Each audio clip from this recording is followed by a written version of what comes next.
Hello and welcome to The Great Beyond, an Is This Good companion pod where we follow up on last week's episode, answer listener questions, and catch up with each other. The person I'm catching up with is, of course, Jason Doyle. Hello.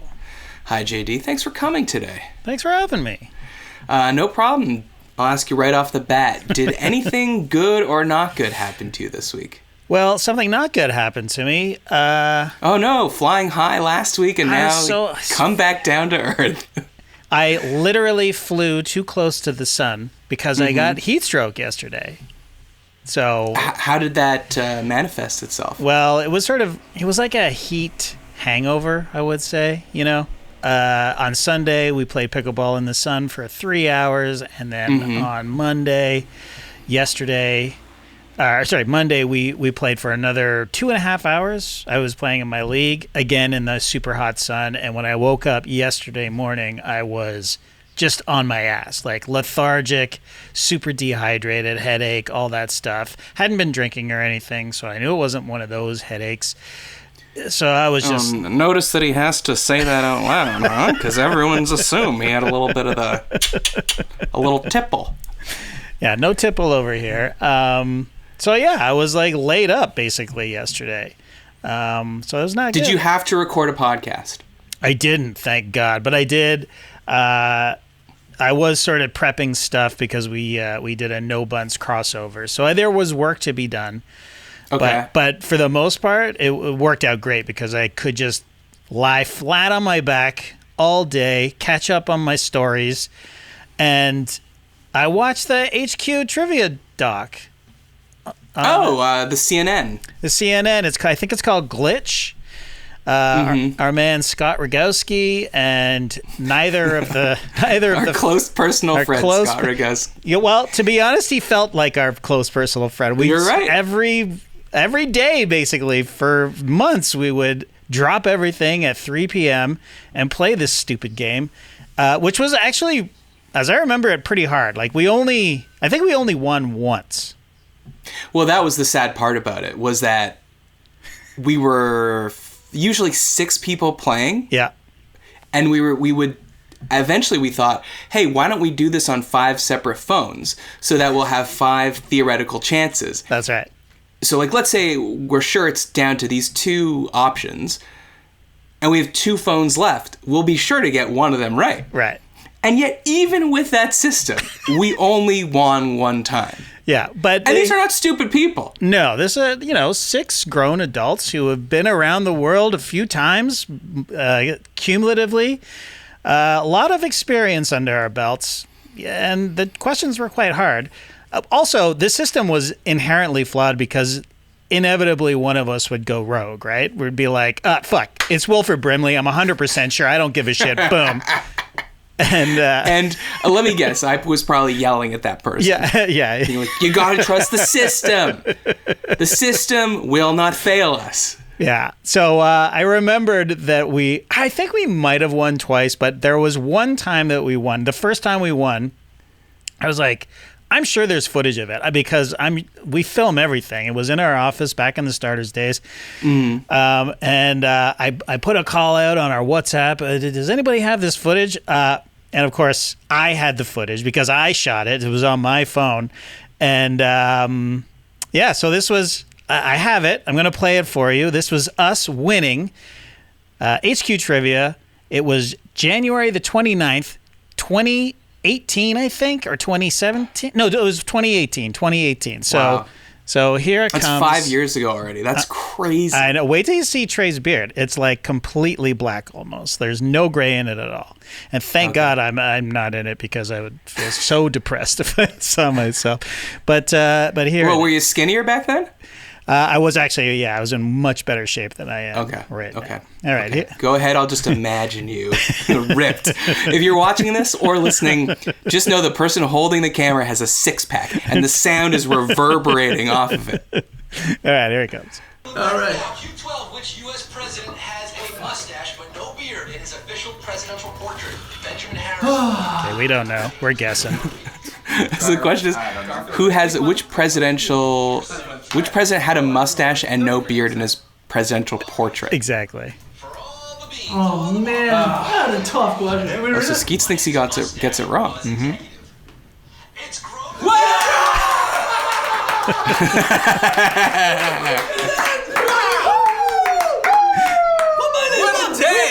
Read my name, Scott. Read my name, Scott. Wow, what a day! Me screaming, "What a day!" That's amazing. And then those rocket graphics. I remember that T-shirt. I remember that hoodie. My name's Scott. Oh, this is we did it! We did it! Wow! What a perfect strategy. Execute. Oh man! Oh, do you hear me? Rock and roll. Red Rover, send Grover over.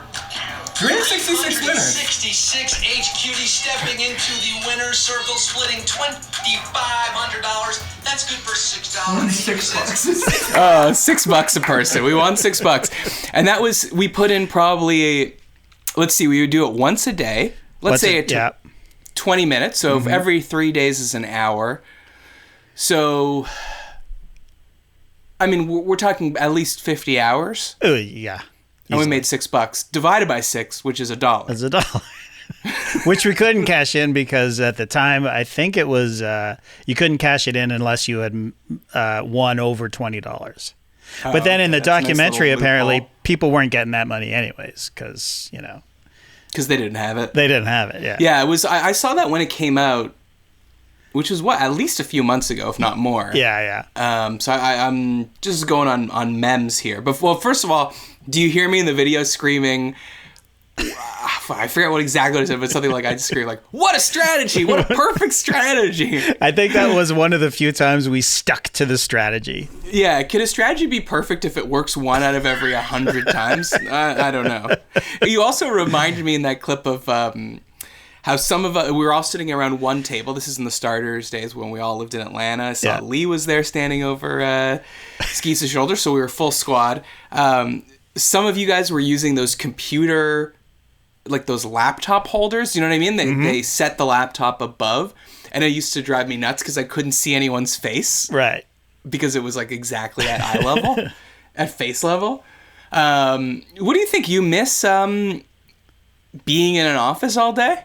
Sitting around a table with people? I mean, I definitely miss that part of it. Like when we're just fucking around and playing HQ trivia. Like when we're sitting there breaking the show and like filling out the rundown every day, I could do without that. But yeah, just the 6 of us in a room just shooting the shit. And, people would come and go, although we were pretty hidden away.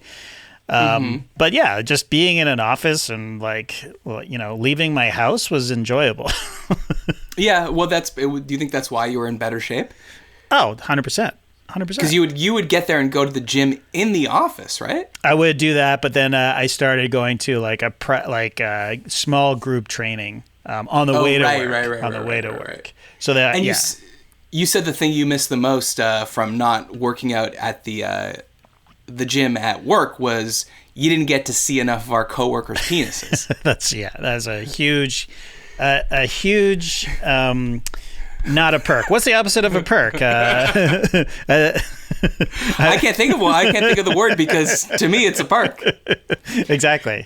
Were people you go to like a regular gym, like a YMCA or whatever. Men, especially the core, like the older you are, the more and the longer the balls, the more free you are with your penis being out. You put your right foot up on the bench. Yeah. You bend over, got the towel in your grundle. My question was going to be at the work gym. Yeah. Were people less inclined to show to show their schwanz? Right. No, not at all, actually. We work for a sports network, and a lot of jocks work there. And I think the more jockier they were, and I don't think it really was because I saw a lot of different shapes and sizes in there, But yeah, definitely a lot of sort of, they were completely comfortable. I was beside myself embarrassed of just dude that I work with standing there completely butt naked, just shooting the shit, catching up. Okay, but let's say you were at just a regular YMCA. Would you have been more free? I Would usually you let it dangle? I like to keep it locked down. Yeah, Oh, you I like to don't- keep it locked down? Yeah, I don't Interesting. need people looking The at man my- that would take people's cameras and take pictures of his I know. mangina, squeeze his testes and say it was a chicken heart. Mm-hmm. This Yeah. man is all shy in the company gym. I grew up, Matt. I grew up. Oh, sounds like you got shy. Yeah, maybe a little shy. Well, here's the thing that they don't tell you when you get fat. Penis stays the same size. It just stays the same. So you're just like a bigger guy around the same size penis. So when I'm skinny guy, mildly impressive. Fat guy, it's like same size penis. Right, right. So it's kind of like when they say, like, if you shave your bush, Right. your penis will look bigger. That's right, exactly. But the more girth you have around it, and it also starts to climb inside. Like it's starting to take over, Like kudzu? Exactly. It's like fatzu, just going over. Hold on a second though. I'm about to ask you maybe the dumbest question I've ever asked anyone. I've never thought about this before. Okay. If you get very fat, Yeah. would your penis get fatter? No, that's what I'm saying. It The doesn't penis get. has no fat on it? It is the slimmest part of me right now. So the penis is like always fighting at like featherweight in the UFC. It's like right. fucking like just like a straight, it's perfectly cut, Yeah. not an ounce of fat on it. Not an ounce. No fat. So honestly, why aren't we like doing a penile biopsy, figure out what's going on in there? Because my thighs are getting fatter, my toes are getting fatter, Yeah. Yeah. my cheeks are getting fatter. Yeah. The penis stays in the same size. So let's figure out what's going on in there. Exactly And then let's right. inject it into the rest of the body. Right. Or whatever's happening with the nose and ears that keep growing for your entire life, get that into the penis. Oh, that's another. Right? Okay, so there's two areas of scientific research we need to get into. Untouched. This is untouched in the scientific world as far as I know. No one's talking about this. Nobody. I just try to think like of a good name for it, like because like there's Ozempic now, Yeah. so it's like some I think are available in pill form, but it's some in an injection where it just basically makes you not hungry at all. Right. So you lose weight by not wanting to eat. Yes. Now, the penis has Ozempic. It's a naturally Ozempic produced. Sperm is full of Ozempic. Right. This is my theory. Okay. Yeah. Okay? Now, I'm just thinking about how, it's like dumb reasons to do things when you were a kid. Like, Yeah. Like I used to know my friend had a dad in public health, and he was like, if we could just convince every teenager that cigarettes is what was giving them acne, then like maybe less people would smoke. Sure, of Though I think course. that is probably true that cigarettes do give you acne. Yeah. Or like, make your penis not work or something. Yeah. I've heard that. Sure. Right. But now what if we tell girls that BJs are going to make them lose weight? It's Ozempic. It's It's natural. really a win-win. Ozempic. It's a win-win. All right. Well, back to HQ trivia. Back to HJ trivia. What a time! What a time that was! What a time. Scott, or I think they cover this in the documentary, right at the end, that he is living in LA and he owns like a Right. vintage T-shirt shop, I think, somewhere in like Santa Monica. Yeah, yeah. There's actually shots of him with like a leaf blower in front of it, like. It's is it specifically sports memorabilia, like sports? I don't think so. I know he's a don't big think so. sports guy, but anyways, yeah. I think he's also. I remember reading an article that he was auctioning off a lot of like. This sounds weird, so I hope I'm not making it up. Vintage Alex Trebek, like clothing Alex Trebek actually wore on Jeopardy. Oh, really? Oh, well, he Yeah. did say in the documentary. He does say, "I just came back from the Alex Trebek estate sale." Oh, okay. Well, there you go. And he was holding up it was like a maple leaf, like a Team Canada almost, and it had Trebek on the back. like, I don't know if it was a jersey or a sweatshirt, but yeah, if he got all those suits and stuff, then for sure, yeah. Did he audition for the role of Jeopardy host? Like when Trebek died? Oh, that's a great question. Like, you're a big Jeopardy guy, would you like to see him as Jeopardy host, or is he too kind of zany and, like, does he not have the gravitas of a Mayan Bialik? You know what? I love Maya on Jeopardy. I think she's great. Oh, really? So I haven't seen her do it. I don't really watch it regularly, but I thought from what I saw on Twitter, or shall we say X, that people hated her for some reason. Well, because people are fucking... sorry, you saw this on Twitter, that they didn't like a woman doing what's been a man's job for the last 35 years? Yeah, but the people that were commenting said, it's not because she's a woman. Oh, they qualified it. Yeah. So you could believe it. Yeah, no, I think she does a great job. Do you like Jennings? No, I don't, actually. Oh, so Jennings is bad, Bialik is good. In my opinion... I mean, this might be, honestly, for our unpopular opinion segment, JD. Is This Good show? Yeah, let's put it in the But now I have to watch like a bunch of... No, never mind.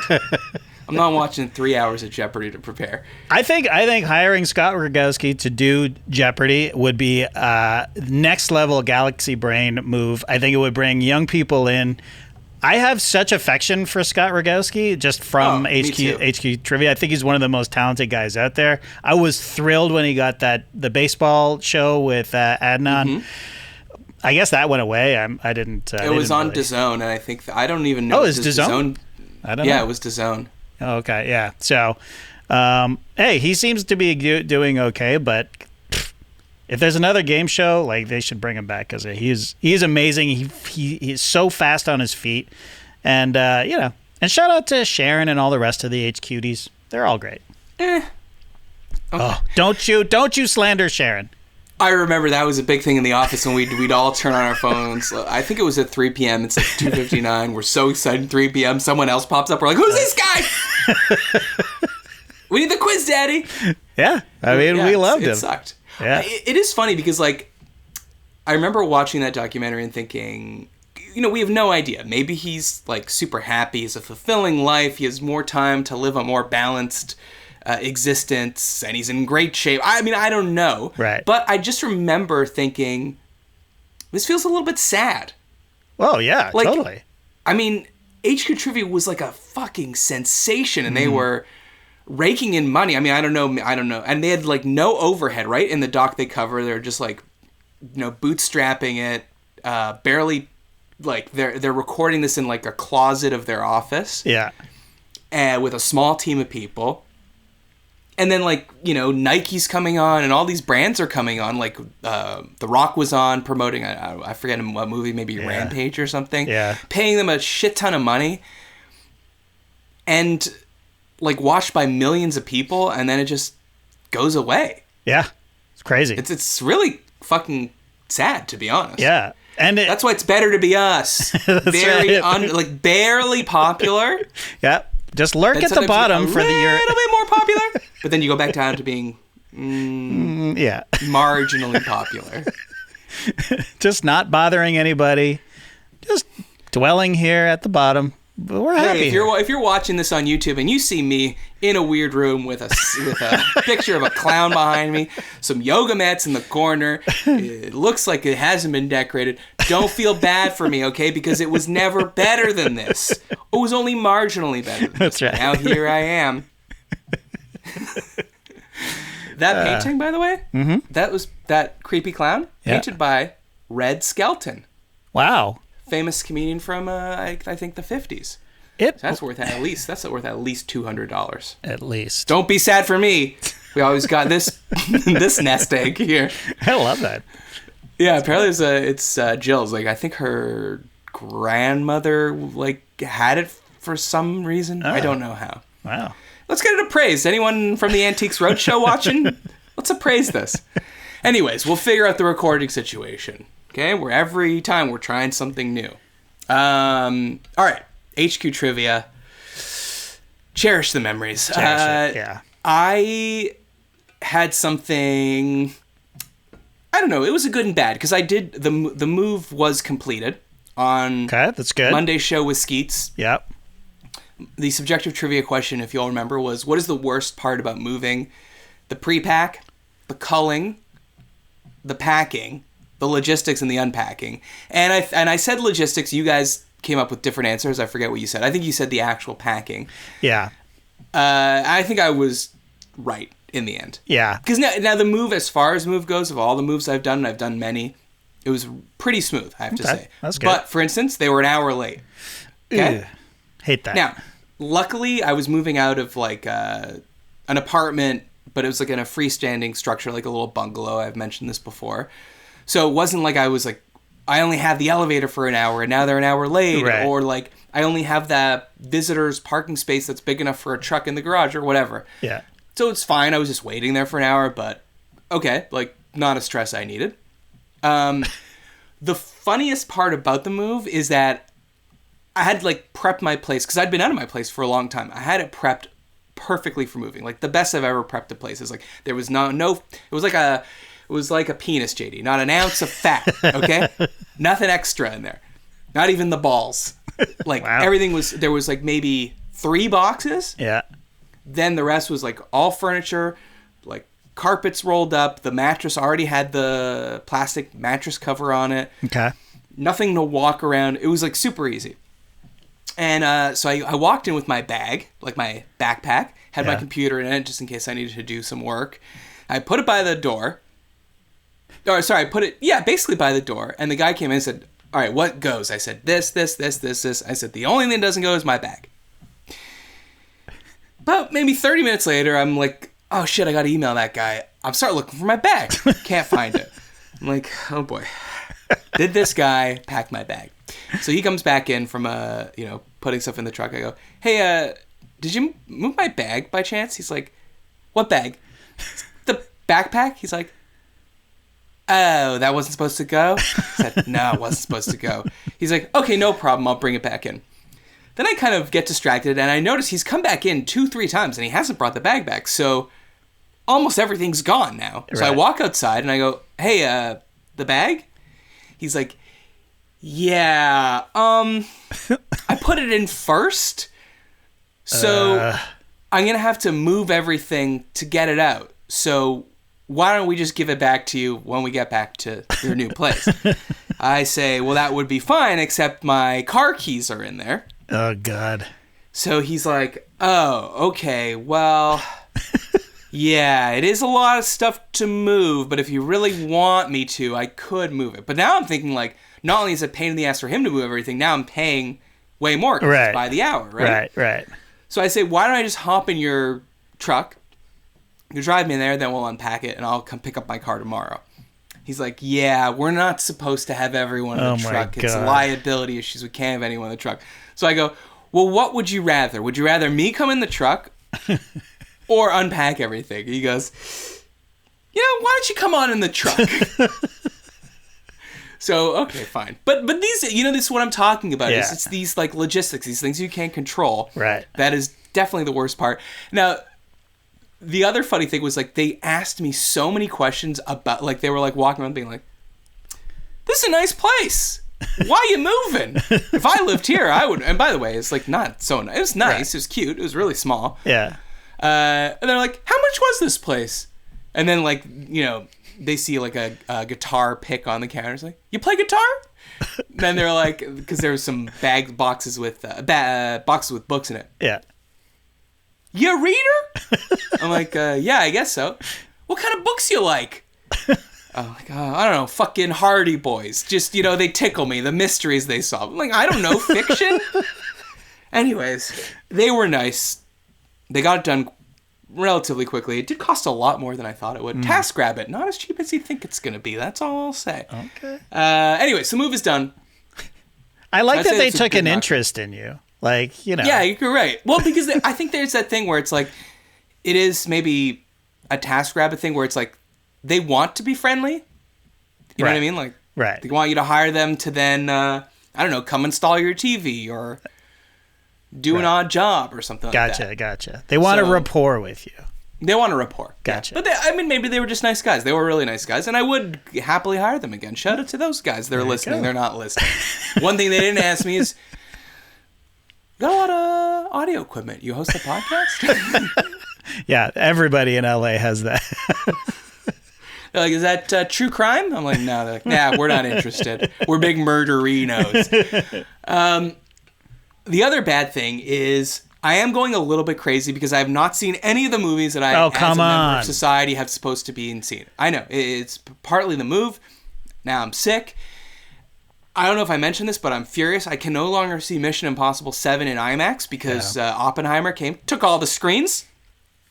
I can't believe that that Tom Cruise is standing for that. I mean, it's ridiculous. Like, well, he, apparently he tried to kind of get in there early, and apparently he made personal calls to theater executives to be like, give me more screens. Really?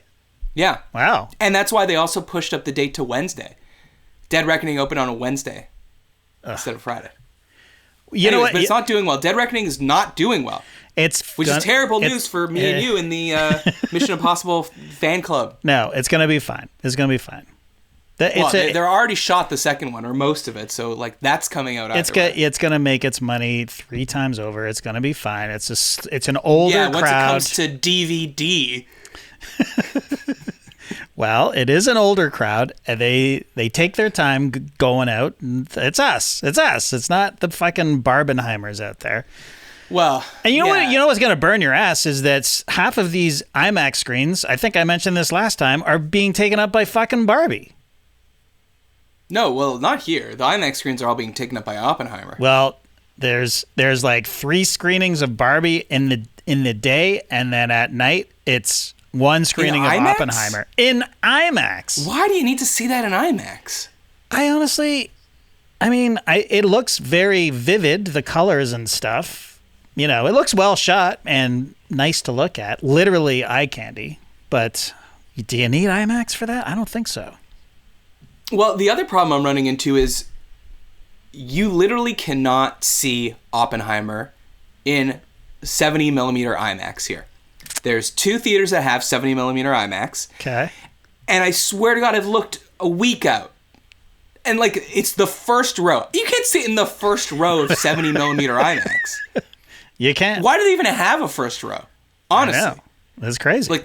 You can't see anything. Anyway, so I haven't seen Oppenheimer because I want to see it in 70 millimeter IMAX like Christopher Nolan intended it to be. Mm-hmm. So I can't see that. I don't really want to see Barbie. And I can't see Mission Impossible in IMAX because Oppenheimer's in all the screens. And my complaint that I have to you is... Well, actually, before I get to my complaint, I'm not a movie planner. Are you? I hate the idea of, buying a ticket to a movie that's 2 weeks out. Mm. If it's a concert, I have no problem doing that, right? Yeah. But somehow, in my brain is like, do you want to go see a movie tonight? Okay. Then you buy the ticket. Right. Not will I want to see this movie in 10 days from now? I don't know. Yeah. No. So that's fucking me up, because everyone here is buying tickets way in advance. That you have to. I have kids. So even in Atlanta? Yeah. I bought my tickets a week in advance to go to Mission Impossible because I wanted to sit in row E. I wanted to be as close to the center as I could be, and it worked. Our tickets were fucking amazing. Well, you know what? He's not going to like this, but let me call out my friend Charles here for a second. Because he has this thing where he hates sitting next to people in the movies. Okay. Right? I'm with him on this so far. Okay. Yeah, sure. Why? If we could choose, sure. Absolutely. But he doesn't want it left up to chance. So what he does is he will buy the 2 seats next to him. On either side. On either side. Wow. And then I suppose he could choose whichever of the 3 is sitting. Okay, but here's the thing that I know he does this. He's doing fine. Yeah, obviously. Obviously. Don't worry about him. But he sent a picture of Oppenheimer is about to start. Giant screen, 70 millimeters, the whole thing. At the Chinese theater here in Hollywood. Oh, nice. I go, you didn't do your 3-seat thing for this, right? Because keep in mind, I'm refreshing trying to find a fucking seat to sit at this movie. Anyways, I guess the movie started. He didn't respond. And then, like, 3 hours later, he's like, yeah, I did. I'm like, you fucking asshole. No one can see this movie, and you're buying 3 seats and using one of them? I mean, he could have invited me, frankly. Yeah. I mean, would he mind sitting next to you? He wouldn't be happy about it. Oh, so he just doesn't want to sit next to anybody. No, he'd be fine sitting next to me. But he would set a rule. Like, I'm not allowed to ask him for any of his peanut M&Ms. That's fair. I'm with him on that one as well. You know, this has been, like, I've been friends with him since, like, preschool. But this is a running joke. Is that he always says, I never get anything at the theater. And that during the movie, I'll just ask him for something. Which maybe happened once. So now he'll like get a giant Diet Coke. And then I won't ask him because I don't even drink Diet Coke. Yeah. And then he'll try to make me want, like, he'll like whisper like, do you want some of this Coke? Just so like I can ask him for it. And then he can be like, see, you always want to drink my Coke. I'm like, I never want to drink your Coke. All right, let me get to the complaint. These are all the movie formats that I looked at and saw as possible options on Fandango when trying to see Mission Impossible 7, Dead Reckoning, and Oppenheimer. Okay. IMAX. Okay. IMAX 70 millimeter. All right. Heard of both 70 of those. millimeter regular. Okay, that's fine. Dolby Cinema. 4DX. What's that? Laser. Regular. Who knows? This is my point. Like, why did the paradox of choice have to come to movies? You know what I mean? Like, it used to be complicated enough to just pick the movie you were going to see at the time. Now I'm looking at it, I'm like, am I going to miss out on something because I'm not seeing it in laser? Yeah, laser sounds terrible. It sounds like Laserdisc. That's what I think of. Like, yeah, but Laserdisc was at one time the clearest picture you could get. Yeah, at one time, like 25 years ago. Yeah, or for karaoke. For some reason, that was like the only thing on Laserdisc. Okay, Right. IMAX, we know what it is. Yes. 70 millimeter, it's a double 35 millimeter. Exactly. Okay? Yep. So we know what IMAX 70 millimeter is. Dolby Cinema. I mean, I assume it has Dolby audio technology, but then when I like Googled it, it said that the picture was better too. Yeah. What's Dolby's involved in projection now? They've always been involved with projection. They've always sort of they've been like the print masters, you know. They're the ones that print it out and stuff. But I don't think that's film. I could be wrong. They actually do a demonstration in the Dolby Theater. Like, this is what you could be watching in some other shitty non-Dolby room, and it's just like it looks. The blacks look black, like totally black. Oh, like, gotta have my blacks black. Exactly, yeah. Anyways, I saw Mission Impossible in the Dolby room at Madison Yards or whatever, and it was great. I don't know if it was definitely not IMAX, or I don't think it was 70 millimeter, but it looked fucking good, and it had like the seats shake, like when you're, you know, along with like because explosions. The actual seats shake, or just because the floor is shaking from the base? Literally, I think that it's like animatronic shaking. Oh, really? Yeah. Okay, because that's what 4DX is. Okay, so I saw it. I had that as well. So 4DX. But no, but 4DX is also like, if it's raining, they'll mist you. It's like that shit. Like I know. 1960s like smell-o-vision. Yeah. No, thank you. Although I don't know. That's what 4DX is. Okay, get out of here with that. I think there's only like one theater here that has that. What do they do when the bomb goes off in Oppenheimer? Like, just fucking hold on, no blast spoilers, JD. That's what it's about? Jesus. Anyways, it's too complicated. I That's all agree. I want to say. I agree. 100%. All right, a little bit of housekeeping. The Patreon live stream hangout is tonight. Yeah. It's all going down tonight, 8:30 p.m. Eastern. To join, go to patreon.com/isthisgood. If you want to check it on a trial basis, come for free. We're happy to have you. Of course. You need to sign up, patreon.com/isthisgood in the Great or Goat categories. And it's Summer of Dunks, JD. Yeah. I was going to say it's still going, but it's only just begun, so I hope it's still going. Skeets was up first. Yep. That episode came out Monday. And Trey's coming up this Monday. So we're very excited for that. Go to isthisgoodpod.com for merch. Send me emails at isthisgoodpod@gmail.com. Could always use some good emails. Subscribe on YouTube and leave a review on Apple Podcasts. So another thing I want to discuss with you is, well, tell me if you ever heard of this word, these two words put together before. Okay. Girl dinner.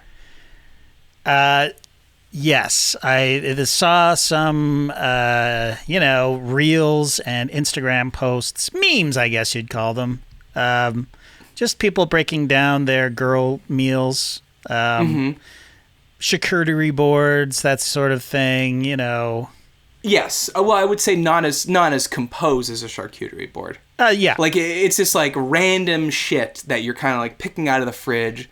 Right. What used to be called grazing Sure. is now called girl dinner. Yeah. Okay. When I every single one of them, it all looked like stuff you would eat or drink, or you would have with wine, basically. Right. Yeah, exactly. Like a lot, like a cold cut. Yeah. A tiny crostini, some cheese, yeah. then 3 almonds, then That's right. 1 olive. I mean, I am literally just describing a charcuterie board. You're right, but I guess I'm saying it's like they're not like laying it out for presentation, because that's the whole point. It's something that a girl eats alone, right, and just picks at stuff. Okay. Yep. So that was one thing. Now then, GQ came out with a story, and they said, okay, you've heard of the girl dinner, right, but have you heard of the husband meal? So the husband meal is, I'm just going to quote from the article here. The husband meal is a culinary expression of the shadow self. It's the result of having to feed yourself without taking your significant other's preferences into account. Often it's not merely incidental, but planned and anticipated with relish. At the same time, it's usually not going to require a ton of effort or precise plating. After all, you're the only one seeing it. And if no one's watching you eat it, however sloppy you get is between you and God. So they're saying if girl dinner is something he eats when girl is alone, husband meal is something husband eats when husband is alone. Okay. When wife has left husband to forage for self. Yes. Girl boss wife away on business trip. Husband must forage for self. So I wanted to ask you, as the one husband in this podcast. Yeah. Do you do husband meal when Rachel's gone? Oh yeah, 100%. 100%. But I'm not, our meals as a family are not refined in any way. So, and my husband meal, my go-to husband meal is going to sound insane. Not insane, but just, there's one part of it that's sort of insane. And I'll tell you what it is. And it's not something that I eat over the sink or anything like that. Like, I get very annoyed when we're sitting at the table and nobody puts any fucking placemats out. It drives me crazy. But we've been going without placemats for years now because I'm tired of complaining about it and nobody wants to do it. So it's like when the table is set, it's just throw some cutlery on there, silverware for you Americans, some napkins, and then just have at it. So I will sit at the table. I have a placemat. And what I do, and it's a lot of work actually, I will grill a steak, a ribeye steak, because Jackson doesn't like steak, and I'm not supposed to be eating that much red meat anyways. I don't I'm trying to cut down. Steak? He doesn't like it, yeah. Interesting. Yeah, okay, just doesn't like it. So I will put charcoal on the grill and grill, like go through that whole process just for 3 minutes each side for a ribeye. Throw that on a plate, okay?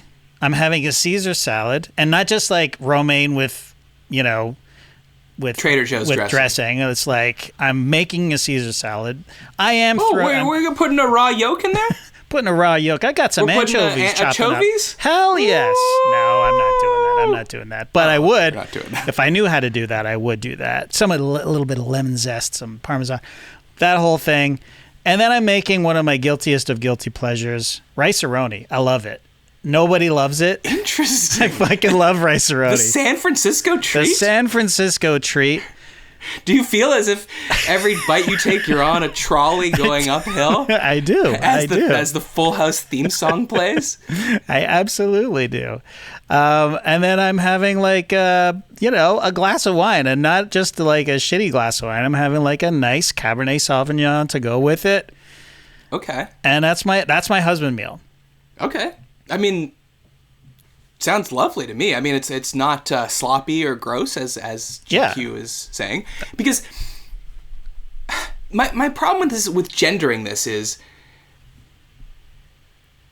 like you're telling me that like Jill or Rachel wouldn't, if like we weren't home, or even if we were home, love to eat an entire fucking pepperoni pizza? Oh, that is love it. 100% happening here. Right, 100% right. happening.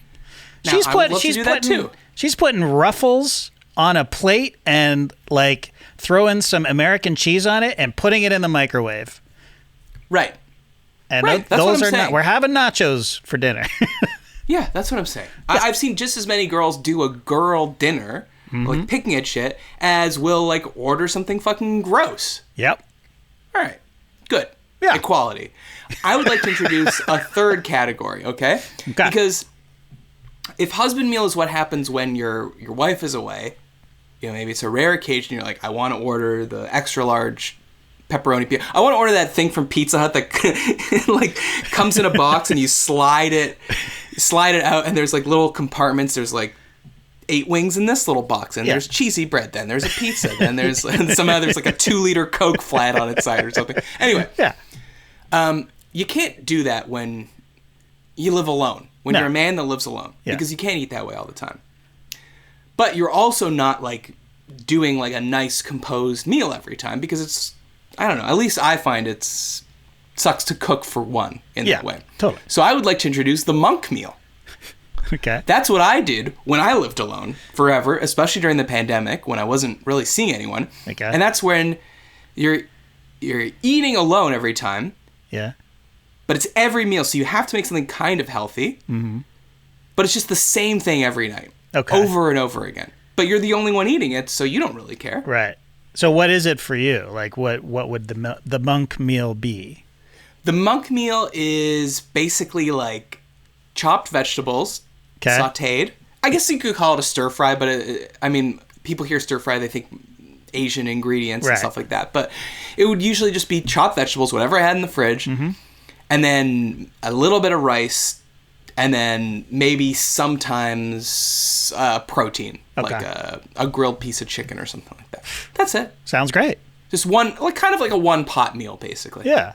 But you eat it every it's night. fine, but it's like, it just looks like, it doesn't look good. It's not plated well. You know, it's usually dark. You know, there's not a lot of brightness in it because it's all being sautéed. It's not pleasant to look at. No. It doesn't taste all that good, to be honest. But it's the monk meal. But it's fuel. It's fuel, and it's just like, you don't have to think about it. Like, because the idea of me following a recipe for one, and then like finishing this, and then taking my towel and then rubbing the outside where there's just a little bit of sauce that's splotched on here. I want to take that off like I'm in a fine dining restaurant. I'm not doing that. I just couldn't give a shit. But are you making this every night, or are you making one batch of it for the week? No, every night. I'm doing it. I'm cooking it up fresh. Oh, okay. Respect. Yes, absolutely. So anyways, you're welcome to come over and have a monk meal anytime. Oh, great. But now I don't get to cook a monk meal anymore because we're cooking 2 for 2. So now it's got to look like food suddenly. Boo. Did you see this Miranda Lambert selfie controversy? I actually did see this, and before you sent it to me. Yeah, it's crazy stuff. Okay, so briefly, Miranda Lambert's doing like some kind of Vegas residency. Yeah.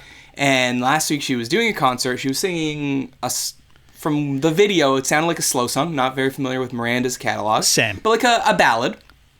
Mm-hmm. And, you know, it's like these weird Vegas shows where don't picture like a regular concert at an arena in your head. Picture like more like a club where there's like booths and people are getting like bottle service and shit like that. And there's a stage and she's singing on the stage. So these people took a selfie at the concert, and on stage, you can see the video online, Miranda's like, hey, can we just stop the song? Can we stop the song? She's like, oh wait, actually I wrote down what she said. She said, I'm going to stop right here for a second. I'm sorry.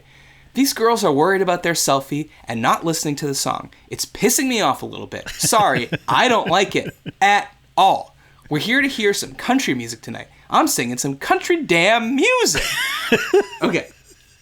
So I heard about this controversy, and I was like, this sounds a little extreme. Like, people are taking pictures at a concerts constantly. Yeah. And if you want to just take a picture of the stage and then do the turnaround where you turn around and now your face is in front of the stage. Right. That doesn't seem like a huge deal to me. Okay? Yeah. But then I saw the picture.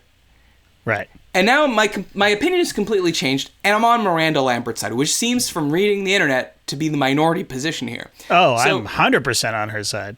Okay, so if you look at this picture, go to youtube.com/is this good, maybe, I think? Not sure. Just Google it. I mean, just type "is this good" into the search bar of YouTube. All right, here we go. So, we've got 1, 2, 3, 4, 5, 6 women. Okay. Not a selfie. Let's put that out right now. This is not 100% not a selfie. Yeah. It almost looks like perhaps a tripod was set up with a ring light. But this is definitely flash photography. Yes.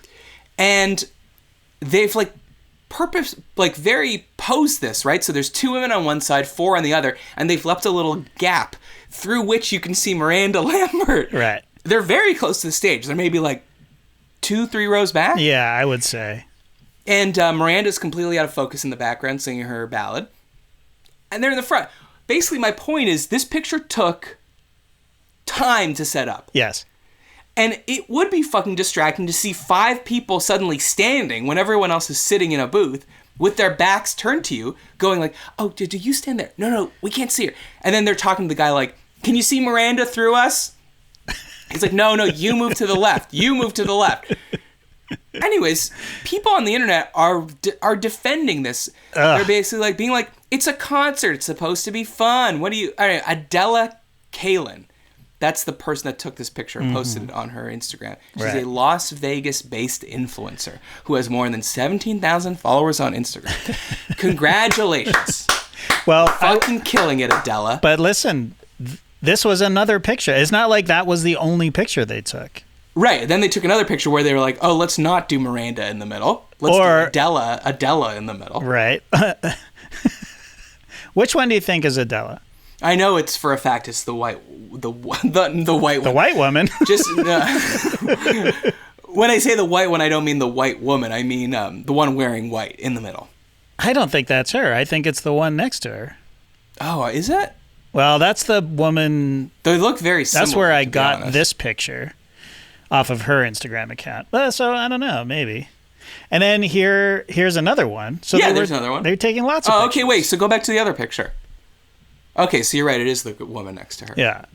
Okay. So anyways, I was looking. Did you read this Instagram post? Because people are "You go, girl. This is so insane."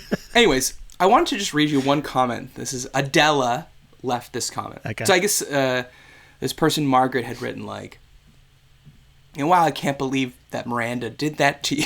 Oh my God. Anyway. Sure. So this is what she writes back. She goes, "That's the first thing my husband said when I told him what happened. He said, 'What? You're her customers.'" Okay. Fuck you. Because I'm just going to guess her husband is some fucking douchebag business fucking bro. Yeah, I went deep on this Instagram. Oh, okay. I'm ashamed to say. I don't really know. I know that they're fabulously wealthy. Yeah. I know that they fly private. She's got her 2 dogs. She's and as we all know, the fabulously wealthy are typically a very understanding group. Yeah. Not entitled at all. No, not entitled at all. Don't think the world is there for their benefit. Exactly. And exploitation. Yeah. They just seem like dicks to me. But carry on. Well, because we talked about concerts might be the second most thing we talk about after airplanes. Right. But we talked about screaming at a concert so you can't hear the music. We talked about people that were singing louder than the person singing. We talked about people twerking at a Taylor Swift concert, whether that was okay. Yeah. And now we have this one, and I'm going to say, this is not okay. Do not do this. Sure, if you want to take a picture, I mean, I think I've said my rule on the show before. Take one picture, and that's it. Right. Put your phone away. Yeah. And if you want to just do a quick turnaround selfie, fine. Yeah. You think you can line up at a seated show, which is tiered and leveled, so she's staring directly at your backs. Yeah, she's singing the song. The song's called Tin Man. Okay? Means a lot to her, probably. I've never heard it, but it's probably about a man that she loves that doesn't have a heart. Yeah. Maybe about Blake. You never know, right? Oh, Blake Shelton. That's the. Should I look up the lyrics of Tin Man? Yeah, I'm gonna look up the lyrics. Yeah, but I agree. But it's just this idea. Sorry to interrupt you. This idea we've talked about before that people think, oh, because I paid for this, I can do whatever I want. That's never been a rule. Okay, you can't just go into a restaurant and just because you paid for the steak doesn't mean that you can dump a glass of water on the steak, slosh it around. Okay. Agree 100%. No sloppy steaks. This is the sloppy steaks of concerts. I agree. This is the sloppy steaks of concerts. And you know what? Like, here's part of it as well. I think these people would do this in any circumstance, but there is the Vegas contingency. There is the Vegas angle to this where everything feels like a bit of a spectacle. You're kind of slightly removed from it. You know what I mean? Like... But she lives in Vegas. It's not like she's there with the girlies for a bachelorette party. This is her home. No, I know. Yeah, you're right. She shat where she ate. I mean, there's people who are spending a year's worth of savings on this show, right? 100%. 100%. They come from all over the world, probably. And to have these fucking rich people sitting very close, I can't imagine how much that would have cost for 6 people that close. Mm-hmm. In a residency. And you can see bottle service. Like, you can see they have bottles. Yeah. So, the entitlement is very gross, and I hate it. And if you go into the Instagram account, there's so many videos and pictures that they posted of this specific concert. And it's just, I hate it. Okay, Lifestyle with Adela, we do not stand with you. You are not welcome on Is This Good or The Great Beyond. So stop emailing. We don't want you. That's exactly right. Okay, so the Tin Man, it's hard to tell because I'm trying to listen to as I'm reading, but it seems to be almost like not sarcastic, but like she's saying to the Tin Man, like, you're kind of lucky because love is hard and you don't have a heart that breaks. Oh, okay. But I'm just trying to scroll down because I feel like in the bridge it's going to turn and she's going to say, like, it is worth it in the end. Right. Better to have loved and lost kind of thing. By the way there, Mr. Tin Man, if you don't mind the scars, give me your armor and you can have my heart. Oh, okay. That's just fucking sad. Women had their backs turned as Miranda Lambert was singing about Blake Shelton. Maybe, we don't know. Do you have anything you need to be upset about before I get to the comment of the week? Well, this is sort of related. This is a very "who are you" moment. I watched Messi's debut. Who are you? I know. We subscribe to the Apple, the iTunes, whatever it's called, Apple TV. The Apple TV. Apple Plus, TV. Yeah. Well, yeah, but it's. Was it part of the soccer thing, the MLS thing? Oh, I don't know. It might be. I don't know. I'm not a huge football head like you, Jay. Neither am I. But I was sitting watching TV, and I was like, "Oh, look! His debut is tonight." I didn't even know it was happening, so I just put it on, and then it was halftime. And I'm like, oh, this guy hasn't even gone on yet. I guess he was on a minute. Really? Yeah, it was. Okay. Like the place was about to explode. Well, like because they were waiting for him, and they an entire half of soccer had happened. But I guess he was on a minutes restriction because he has to get back into shape or whatever. I don't know. Oh, okay. They're slow playing him. So this is somewhat related to the cell phone thing. I saw this picture come up on my feed afterwards, and I kind of noticed it when I was watching. Like, there were superstars there. LeBron James was there. One of the Williams sisters, probably Serena. David Beckham was there. He's an owner of the Inter Miami or whatever. And just it was definitely Serena, by the way. It was Serena. Okay. And it was a who's who. One of the Kardashians was there. Anyways, this picture popped up, and I noticed this too. But Messi is about to go on the field, and then you see all these fucking idiots with their phones. They're standing in front of him, but look at Bex. Bex is just taking it in.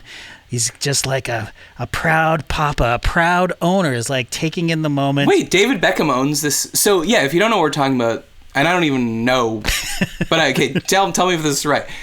Lionel Messi, largely considered to be one of the best of all time. Yeah. Top 5 of all time. Yeah. I don't know, maybe number 2 behind Pele. But he's now playing in America. Yes. And I think relative to how the part of his career that he's at, he's the best player to ever play in the MLS. I know Beckham played for LA Galaxy, I think. Yeah. But I think Beckham was older, and Beckham was never as good as Messi. No. So, yeah, so it's a huge fucking thing. Totally, yeah. But my question is, why is Beckham own the Miami team? Because I know he used to play in LA. Yeah, he's a part owner of Miami. Oh, okay, I believe. cool. Believe. Good If for you, not Beckham. the owner, I don't know. But, anyways, that made me laugh because it's being recorded. Like, there's 1,000 cameras on it. Why do you need to have it on your device?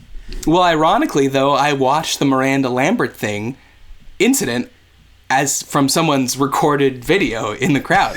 So if they didn't have their phones on, I would have never been able to see how it went down. Fair enough. But it's funny that you're saying that, because the reason I know Serena was there was because there was a video of Serena going nuts when Messi scored. Yeah. This is the game where he scored on like that free kick to win, right? And it was a Hollywood ending. Like, he had been on the field. They were going to go to penalty kicks because it's some cup. It's an off-season friendly or something. I don't know. The soccer people are going to come after us. But it was a free kick.